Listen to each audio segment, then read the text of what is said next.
So in this forum, I am going to teach the course Theory of Computation pertaining to Anna University syllabus. So please subscribe my channel for getting up-to-date notifications on this course. So before getting to the finite automata, which is the core of theory of computation, let us have a overlook on the basic concepts of theorem. So a theorem is nothing but a statement has been proved. So we should know about the various forms of proof. So let us start with a session with introduction of formal proof. Okay, this is the introduction of formal proof. So on this, we have seen a various forms of proof. So various forms of proofs here, I will note it as a 5 different forms of proof.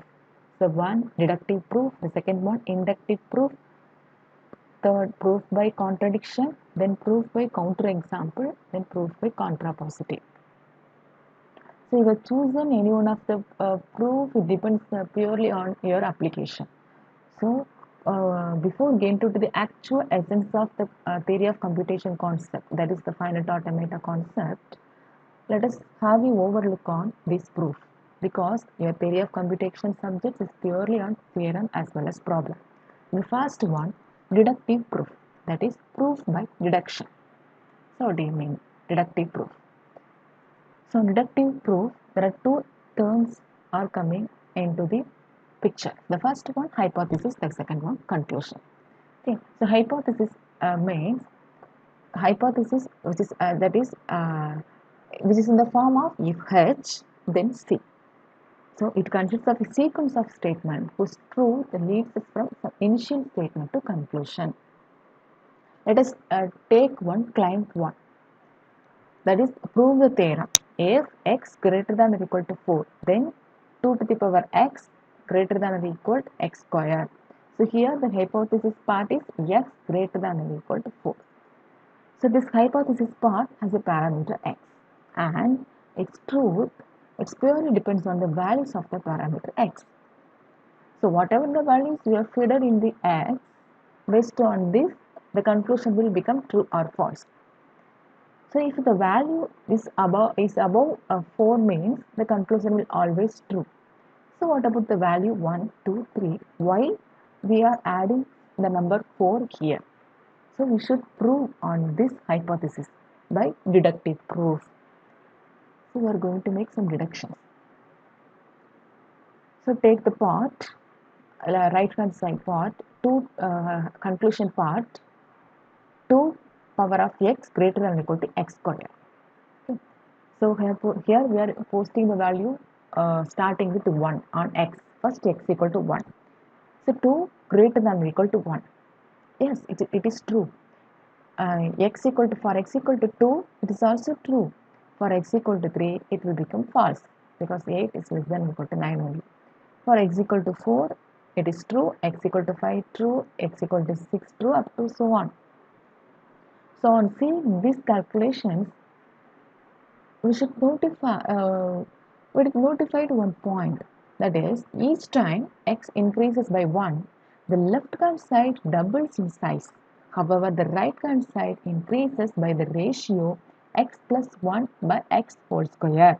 So why the ratio x plus 1 by x whole square? And also this ratio will always play an important or crucial role to make the hypothesis part x greater than or equal to 4 will become true. By the ratio x plus 1 by x whole square, we just add some more evidence on this theorem.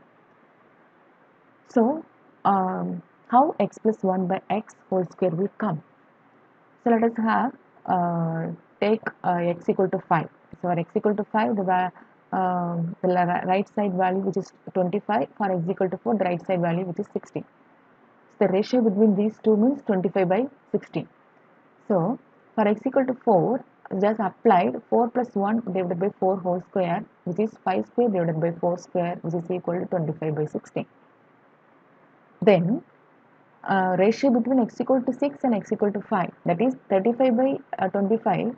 So, we substitute x equal to 5 here, it will become 36 by 25. So, this is the way of the ratio x plus 1 by x whole square we come into the picture. So next, take the ratio x plus 1 divided by x whole square, applying the value on x equal to 1, which is 4, x equal to 2, 2.25. For x equal to 3, the value is 1.77. For x equal to 4, the value is 1.56. And notifying these values, the right side values, from x equal to 4, the values are in decreasing order and in the linear changes in the decrement. But seeing the value above x equal to 4, that is x equal to 1, x equal to 2, x equal to 3, the values are in abrupt changes. But from the number 4, the linear changes has been made in the decreased manner. Okay. So that is the part of x plus the ratio x plus 1 by x whole square will made an important role on this hypothesis. So this is the way of proving the theorem using deduction. So in the next lecture we will see about the induction, proof by induction. Thank you.